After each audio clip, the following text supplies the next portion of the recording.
معزز سامعین کرام، آپ سن رہے ہیں دیار اردو چینل پر عبداللہ حسین کا ناول نادار لوگ، حصہ چہارم، باب نمبر 7۔ میں اور عباس اٹھ کر گھر سے نکل گئے۔ ہم گاؤں سے باہر پھر رہے تھے، مگر اپنے کماد کی جانب نظر اٹھا کر دیکھنے کی میری ہمت نہ ہوئی۔ میں بندوق نکال کر راتوں رات جہانگیر کو ختم کر دوں گا۔ عباس نے ڈینگ ماری۔ کیسے نکالے گا؟ رات کو لالے کے ساتھ فصل پر سوؤں گا، آدھی رات کو کسکا لوں گا۔ میں نے اسے بتایا، چاچے نے کہا ہے میں اور تو گھر میں بی بی کے پاس سوئیں گے۔ گاؤں میں مختلف قسم کی افواہیں تھیں۔ اگلے 2 روز میں چاچے اور لالے نے اپنے طور پر یہ پوچھ گچھ کی۔ کوئی کہتا تھا جہانگیر نے اپنے آدمی بھیجے تھے، کسی کا کہنا تھا اس نے ملک حمید کے ذریعے یہ کام کروایا ہے، کیونکہ سڑک پر ٹائروں کے نشان پہلے دن بھٹے کی جانب جاتے ہوئے دکھائی دیے تھے۔ اندرون خانہ سب کی رائے تھی کہ یہ برادری والوں کی آپس کی لڑائی ہے، کسی باہر کے آدمی کے دخل کا مقام نہیں۔ تیسرے دن جہانگیر کا منشی آیا۔ ملک صاحب نے فصل کے نقصان پر افسوس کا پیغام بھیجا ہے۔ اس نے کہا وہ خود تشریف لانے والے تھے، مگر ضروری کام آ جانے کی وجہ سے نہیں آ سکے۔ کہتے ہیں فکر کی کوئی بات نہیں، باقی فصل کو اچھے ریٹ پر اٹھوا دیں گے، نقصان پورا ہو جائے گا۔ جب منشی نے پیغام دیا تو میں لالے کے پاس کھڑا تھا۔ لالا سن کر خاموش ہو رہا، گو اس نے منشی کو اندر آنے کی دعوت نہ دی۔ مجھے محسوس ہوا کہ لالے کو باقی کی فصل کی فکر تھی، مگر بی بی شیر کی طرح بپھری ہوئی تھی۔ ایک گنا بھی جہانگیر کے بھاڑ میں گیا تو اس جنگل سے نکل جاؤں گی۔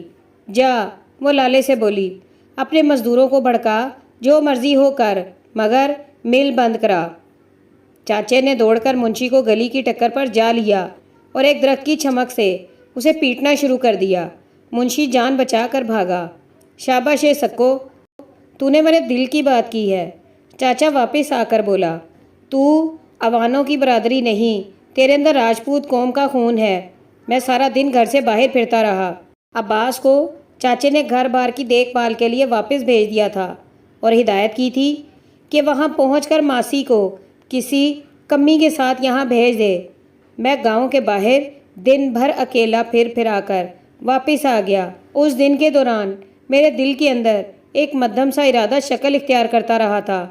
شام کو میں نے لالے سے بات کی، شادرے کے پاس ایک نئی شوگر مل بن رہی ہے۔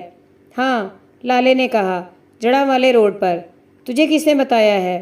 اسکول میں کوئی لڑکا بات کر رہا تھا۔ میں نے کہا ہم ان کو کماد بیچ سکتے ہیں، شہر کی پرلی طرف ہے۔ لالے نے کہا باہر سے نہیں جا سکتے؟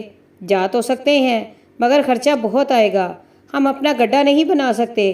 میں نے کہا بنا سکتے ہیں، اپنا گڈھا ہو تو مال لے کر جا سکتا ہوں۔ تو لے جائے گا؟ لالا ہنس کر بولا۔ ہاں، اور پڑھنے کب جائے گا؟ میں 1 سیکنڈ تک رکا رہا، پھر ہمت کر کے بولا، پڑھنے کا کیا فائدہ ہے؟ لالا چونک پڑا۔ پڑھنے کا کیا فائدہ؟ یہ تو کہہ رہا ہے؟ کالج میں تیرے داخلے کے 2-4 دن رہ گئے ہیں اور تو کہہ رہا ہے پڑھنے کا کیا فائدہ؟ یہ میں کیا سن رہا ہوں؟ 4 روز میں پہلی بار لالے کے چہرے پر کسی جذبے کا رنگ ابھرا تھا۔ میرا وظیفہ ہی کتنا ہے؟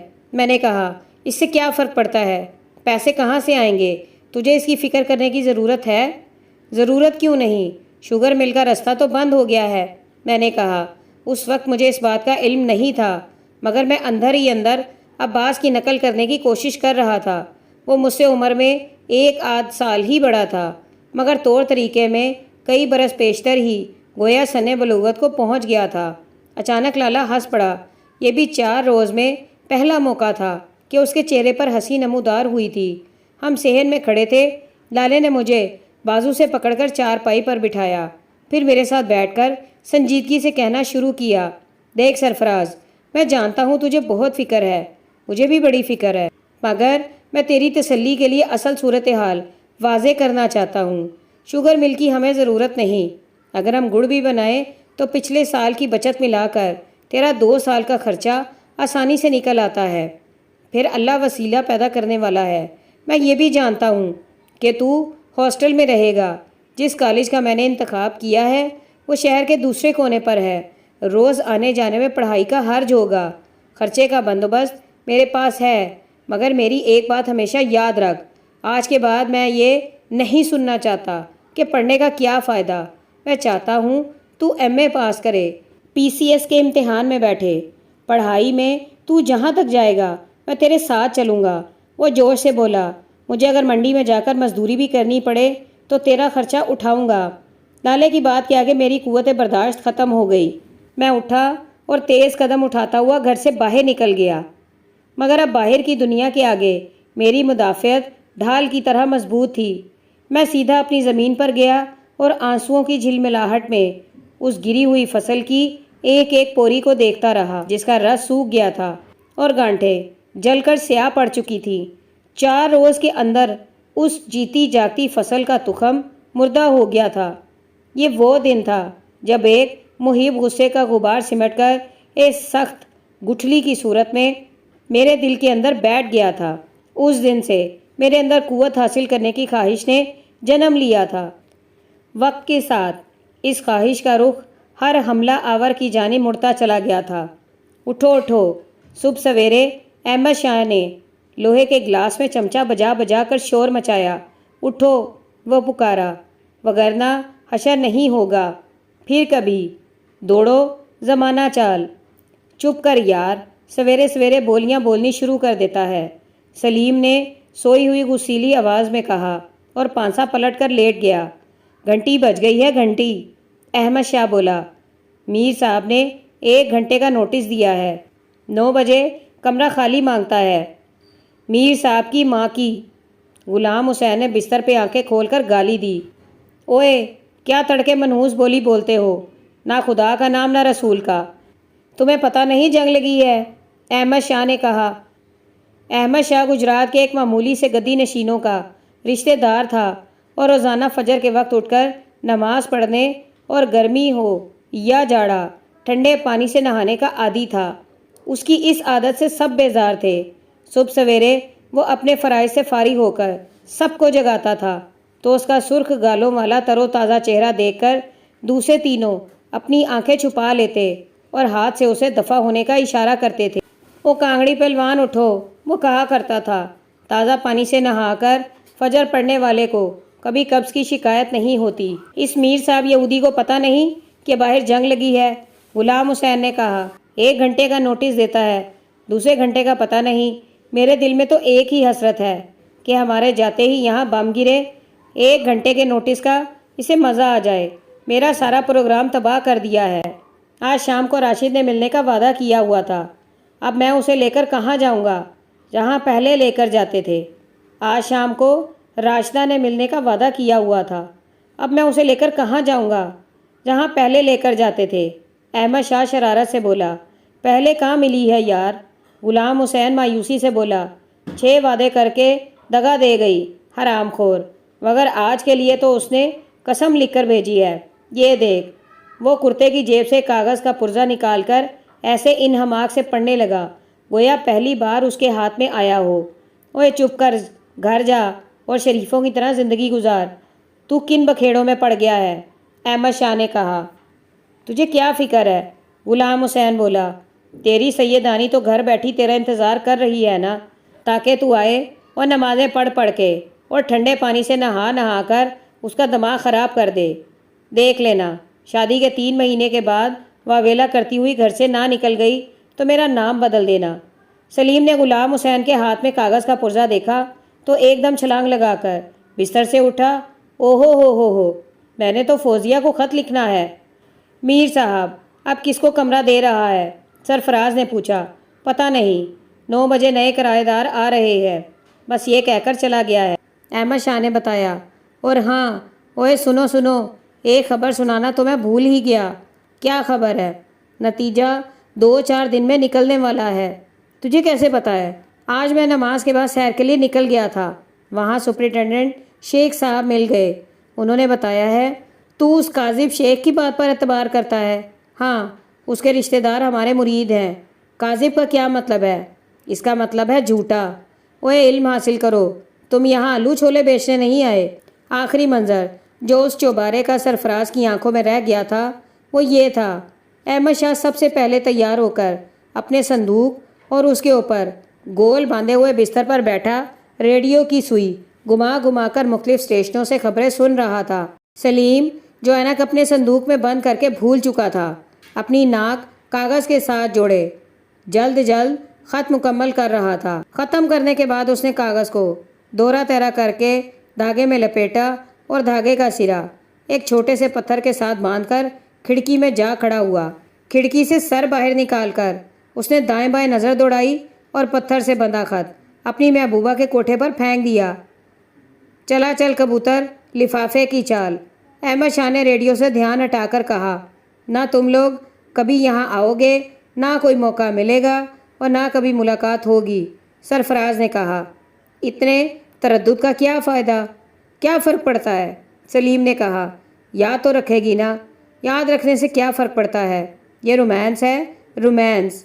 پینڈو، احمد شاہ بولا، کسی گھر کی لڑکی کو پکڑ کر تمہاری شادی کر دی جائے گی اور تم چھوٹی موٹی نوکریاں کر کر کے گھر بیٹھ جاؤ گے۔ سرفراز نے کہا، تمہارا سارا رومانس نکل جائے گا۔ تجھے ان باتوں کا کیا پتہ؟ سلیم نے سرفراز سے کہا، تیری نہ ماں نہ بہن، تیری تو شادی بھی نہیں ہوگی۔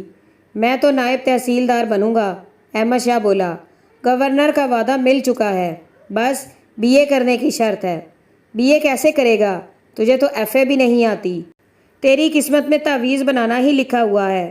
غلام حسین نے غسل خانے سے آواز دے کر کہا۔ وہ بالوں میں کنگھی کر رہا تھا اور بار بار کنگھی کو غور سے دیکھتا، اسے دیوار کے ساتھ جھٹک جھٹک کر خشکی نکالتا اور پھر بالوں میں پھیرنے لگتا تھا۔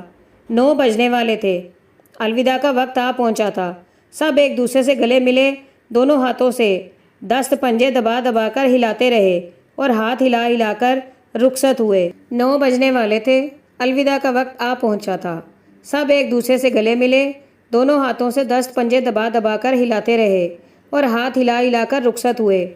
سرفراز گول بستر کی رسی کندھے اور گردن سے نکال کر بستر کو پشت پہ لیے اور صندوق ہاتھ میں اٹھائے بس کے اڈے کی جانب چلا جا رہا تھا۔ ایک ہوٹل کے سامنے ایک گرد آلود جیپ آ کر رکی۔ جیپ سے 2 نوجوان فوجی افسر نکلے۔ جیپ کی طرح دونوں افسر بھی گرد میں اٹے ہوئے تھے۔ یوں معلوم ہوتا تھا جیسے خشک مٹی کے چینٹوں سے نہا کر نکلے ہوں۔ ان کے سر ننگے تھے اور بالوں کی لٹیں گرد کی وجہ سے اکڑی ہوئی تھیں۔ ان کی بھویں تک خاکی ہو رہی تھیں۔ ان کو داڑھی منڈوائے غالباً ہفتہ 10 دن ہو چکے تھے۔ سرفراز نے ان کے شانوں پہ نظر ڈالی تو معلوم ہوا کہ دونوں کپتان تھے۔ وہ مکمل جنگی وردی میں ملبوس تھے، یوں لگتا تھا جیسے سیدھے کسی خندق سے نکل کر آ رہے ہوں۔ جیپ سے نکلنے کے بعد دونوں نے اپنی رانوں پہ ہاتھ مار کر مٹی جھاڑنے کی کوشش کی۔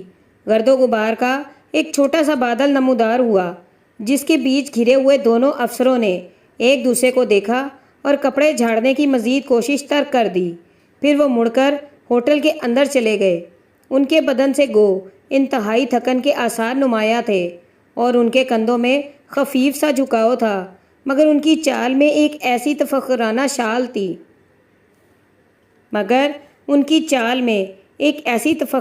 شان تھی کہ اس کے اثر سے گویا مسحور ہو کر سرفراز ان کے پیچھے پیچھے ہوٹل میں داخل ہو گیا۔ درمیانے درجے کے ہوٹل کے ہال کمرے میں 3/4 میزوں کے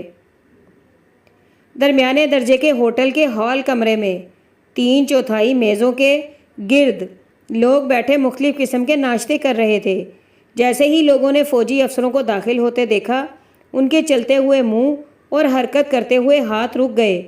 چند لحظوں تک وہ سب نظر جمائے ان دونوں کو ہال کے پچھلے سرے سے ایک خالی میز تک جاتے ہوئے دیکھتے رہے۔ ابھی وہ اپنی کرسیوں پر بیٹھنے بھی نہ پائے تھے کہ ہال میں سب طرف پاؤں گھسیٹنے کی آوازیں اٹھنے لگیں۔ دونوں کپتانوں نے اپنی خود کار گنیں میز پہ رکھیں اور کندھے سے خاکی تھیلے اتار کر کرسیوں کے پاس زمین پر رکھ دیے۔